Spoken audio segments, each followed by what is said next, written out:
అందరికీ నమస్కారం.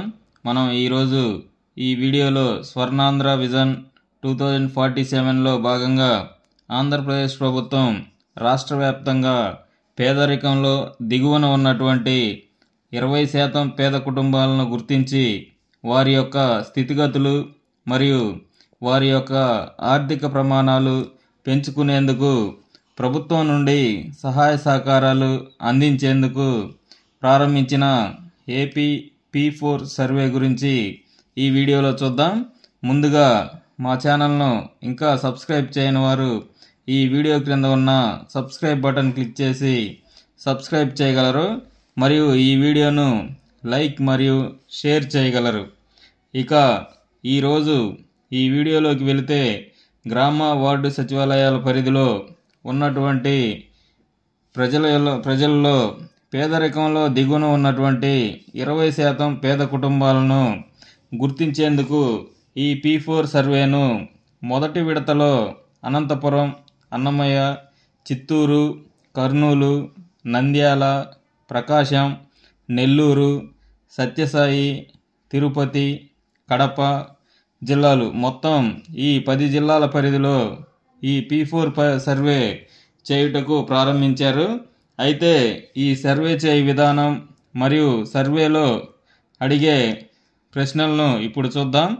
ముందుగా గ్రామ వార్డు సచివాలయ ఉద్యోగులు అంటే GSWS ఎంప్లాయీస్ యాప్ను ఇప్పటికే మిగతా సర్వేలు అయినటువంటి house hold geo tagging, children without Aadhaar వంటి సర్వేలు చేస్తున్నారు కాబట్టి ఒకసారి ఈ యాప్ను అప్డేట్ చేసుకోవాలి. ఆ తర్వాత వారి యొక్క యూజర్ ఐడి అంటే సచివాలయం కోడ్ డిజిగ్నేషన్ కోడ్ టైప్ చేసి బయోమెట్రిక్ లేదా ఐరిష్ లేదా ఫేస్ అథెంటికేషన్ ద్వారా లాగిన్ అయ్యి హోమ్ పేజీలో P4 సర్వే అనే ఆప్షన్ క్లిక్ చేయాలి. తర్వాత ఆ ఉద్యోగికి కేటాయించిన క్లస్టర్ను సెలెక్ట్ చేసుకోవాలి. ఇలా సెలెక్ట్ చేసుకున్న తర్వాత ఆ క్లస్టర్లో మొత్తం కుటుంబాల వివరాలు వస్తాయి. ఇప్పుడు మనం ఏ కుటుంబానికి అయితే సర్వే చేయాలనుకుంటున్నారో వారి పేరును సెలెక్ట్ చేసుకున్న తర్వాత ఈ క్రింద చెప్పిన ప్రశ్నలు అడుగుతారు. వాటిలో మొదటగా పై వీడియోలో చూపిన విధంగా డోర్ నంబర్ అన్నది ఇంటి నంబర్ అన్న దగ్గర వారి యొక్క హౌస్ హోల్డ్ సర్వేలో వారి కేటాయించిన నంబర్ను సెలెక్ట్ చేసుకుంటాం. ఆ తర్వాత ప్రశ్నలు ఇంట్లో అందుబాటులో ఉన్నారా అనే ప్రశ్నకు వారు అందుబాటులో ఉంటే ఎస్ అని, లేకపోతే నో అని సెలెక్ట్ చేసుకోవాలి. ఒకవేళ నో అనే ఆప్షన్ సెలెక్ట్ చేసుకుంటే రాష్ట్రంలో వేరే సచివాలయానికి వలస వెళ్ళారా, వేరే రాష్ట్రానికి వలస వెళ్ళారా, లేక చనిపోయారా అనే ఆప్షన్లు కనిపిస్తాయి. ఒకవేళ అలా ఏ కుటుంబం అయినా అందుబాటులో లేకపోతే ఈ మూడింటిలో ఒక ఆప్షన్ ఎంచుకోవాలి. ఇప్పుడు అందుబాటులో ఉన్నారు అని సెలెక్ట్ చేసుకుంటే ఆ కుటుంబంలో గల అందరి పేర్లు హౌస్ హోల్డ్ మ్యాపింగ్ ఆధారంగా కనిపిస్తాయి మరియు ఆధార్ నంబర్ చివరి 4 నంబర్లు కనిపిస్తాయి. ఆ తర్వాత ఈ సర్వేలో భాగం అవ్వడానికి మీకు సమ్మతి ఉన్నదా లేదా అనే ప్రశ్న ఉంటుంది. దానికి ఎస్ అని సెలెక్ట్ చేసుకుంటే ఆ తర్వాత మీ కుటుంబానికి పెద్ద ఫోన్ అంటే స్మార్ట్ ఫోన్ ఉన్నదా అనే ప్రశ్న ఉంటుంది. స్మార్ట్ ఫోన్ ఉంటే ఫోన్ నంబర్ అడుగుతుంది. ఫోన్ నంబర్ ఎంటర్ చేస్తే ఓటీపీ వస్తుంది. ఓటీపీ ఎంటర్ చేసి వెరిఫికేషన్ పూర్తి చేయాలి.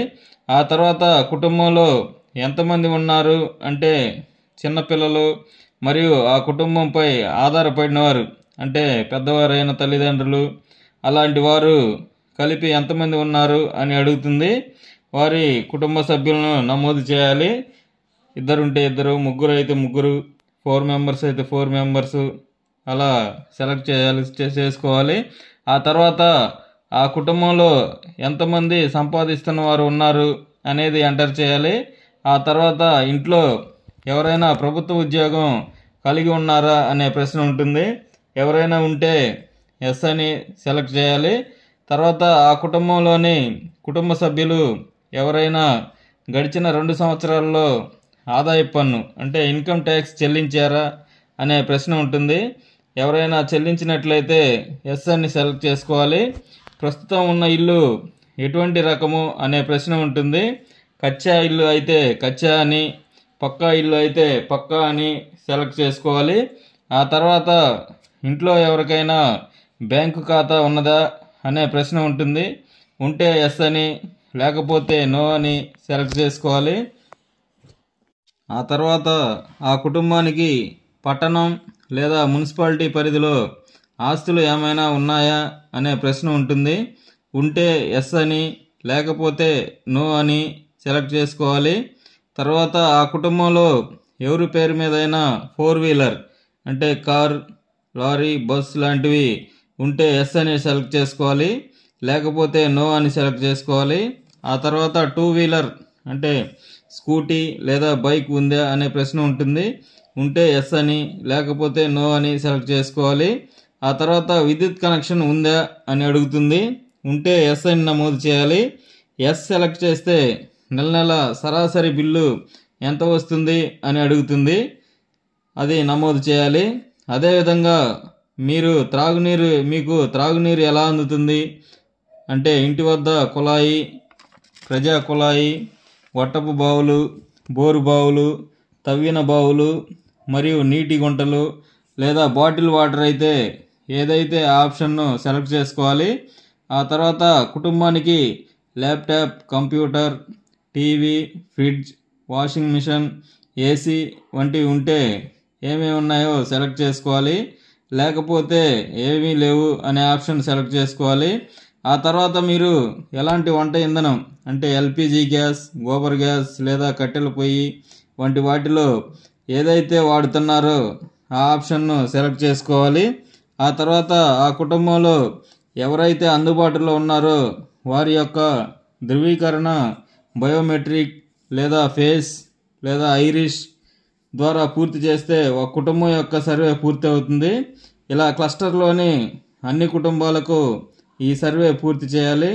ఇలా సర్వే చేసేటప్పుడు సర్వే చేస్తున్న గ్రామ వార్డు సచివాలయ ఉద్యోగి మీరు సర్వే చేయదలుచుకున్న కుటుంబానికి ఈ సర్వే వల్ల మీకు ప్రభుత్వం నుండి వచ్చే బెనిఫిట్స్కు ఏ విధమైన ఇబ్బంది లేదని, క్లస్టర్లో గల అన్ని కుటుంబాలు ఈ సర్వే పూర్తి అయ్యే విధంగా చూసుకోవాలని, ఈ సర్వే పూర్తి అయితే ప్రభుత్వం మరిన్ని కార్యక్రమాలు చేపట్టుటకు ఈ సర్వే ఉపయోగపడుతుందని తెలియచేయాలి. ఒకవేళ సర్వే సమయంలో ఏ కుటుంబమైనా అందుబాటులో లేకపోతే అంటే పనులకు వెళ్ళడం వంటి, వలస వెళ్ళడం, చనిపోవడం వంటి కారణాలు కాకుండా ఉంటే ఆ కుటుంబానికి మరలా వారు అందుబాటులో ఉన్నప్పుడు వెళ్ళి ఈ సర్వే పూర్తి చేయాలి. ఒకవేళ ఆ కుటుంబం మొత్తం వలస వెళ్ళినట్లయితే కుటుంబం అందుబాటులో ఉన్నారా అన్న దగ్గర నో అని ఎంచుకోవాలి. ఆ తర్వాత ఆ కుటుంబం అందుబాటులో లేకపోవడానికి గల కారణాలను అంటే వలస వెళితే వలస అని సెలెక్ట్ చేసుకోవాలి. వారు వలస వెళ్ళిన ప్రాంతంలోని సచివాలయాన్ని సెలెక్ట్ చేసుకోవాలి. ఒకవేళ మన రాష్ట్రంలో కాకుండా వేరే రాష్ట్రాలకు వలస వెళితే, వేరే రాష్ట్రాలకు లేదా వేరే దేశాలకు వలస వెళ్ళినట్లయితే అదర్ దాన్ ఏపీ సెలెక్ట్ చేసుకొని సర్వే చేస్తున్న ఉద్యోగి యొక్క బయోమెట్రిక్ వేసి సబ్మిట్ చేయవలసి ఉంటుంది. ఒకవేళ ఏదైనా కుటుంబం సర్వేలో పాల్గొనడానికి ఒప్పుకోకపోతే వారికి మొదట ఈ సర్వే గురించి ఇంతకుముందు చెప్పినట్లుగా ప్రభుత్వం నుండి వచ్చే బెనిఫిట్స్పై ఈ సర్వే ప్రభావం చూపదు అని వారికి అవగాహన కల్పించాలి. అయినా కూడా వారు ఈ సర్వేలో పాల్గొనడానికి నిరాకరించినట్లయితే డినైడ్ కన్సోనెంట్ అనే ఆప్షన్ను సెలెక్ట్ చేసుకొని సర్వే చేసి సబ్మిట్ చేసి ఉద్యోగి యొక్క బయోమెట్రిక్ వేయాలి. అదేవిధంగా సర్వేలో సంపాదన కలిగిన వ్యక్తులు అంటే వ్యవసాయం భూమి కలిగిన వారు, వ్యవసాయ కూలీలు, పెన్షన్ పొందుతున్న వృద్ధులు, ఇంటి అద్దె లాంటివి పొందుతున్న వారిని సంపాదన పొందుతున్న వ్యక్తులుగా ఎంటర్ చేయాలి. ఇక 4-వీలర్ మరియు 2-వీలర్ మీద అడిగే ప్రశ్నకు ఈ 2-వీలర్, 4-వీలర్ అనేవి 2 రకాలుగా ఉంటాయి. Commercial, non commercial. 4-వీలర్లో కమర్షియల్ అంటే ఎల్లో నంబర్ ప్లేట్ ఉన్న వాటిని, అదేవిధంగా నాన్ కమర్షియల్ అంటే వైట్ నంబర్ ప్లేట్ కలిగిన కార్లు మొదలైనవి. ఒకవేళ సర్వేలో ఎవరైనా తప్పుడు సమాచారం ఇస్తే సర్వే చేసే ఉద్యోగి మాత్రం తన అవగాహన మేరకు ఖచ్చితత్వంతో కూడిన సమాచారాన్ని ఎంటర్ చేయాలి. ఇదండి ఈ వీడియో. ప్రస్తుతం చాలా సర్వేలు గ్రామ వార్డు సచివాలయ ఉద్యోగులు చేస్తున్నారు. ఈ సర్వేలు చేసేటప్పుడు ఎటువంటి సందేహం ఉన్నా కామెంట్ సెక్షన్లో తెలియజేస్తే మనకున్న సమాచారం మేరకు నివృత్తి చేస్తాం. ఈ వీడియోను లైక్ మరియు షేర్ చేసి మా ఛానల్ను సబ్స్క్రైబ్ చేయగలరు. Thanks for watching. Thanks to everyone.